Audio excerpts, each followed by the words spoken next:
Področje uporabe e-skirojev je področje, ki je relativno novo in na njem je še precej tveganj, ki so morda večja, kot bi si želeli.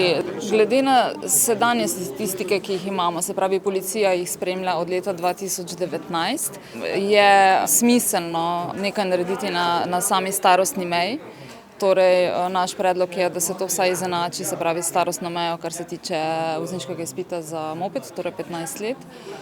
Zagotovo omejitve hitrosti, sploh s pomočjo geopoložaja so seveda tudi dobrodošle.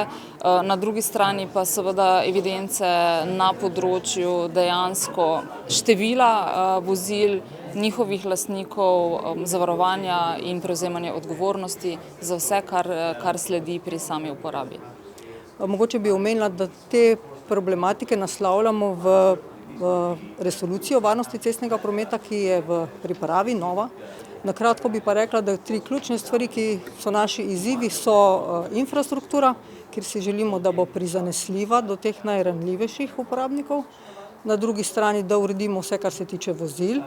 Kot je bilo danes slišati, v bistvu evropska zakonodaja e-skiroje ne smatra kot vozila, ampak je to proizvod, ki se daje na trg. In pa seveda uporabnik tega skiroja, ki si ga želimo opolnomočiti, da bo skiro uporabljal varno, tudi za druge udeležence v prometu, ker smo trenutno v neki paradoksalni situaciji, da je v bistvu e-skiro udeleženec v prometu, ki se ga drugi bojijo.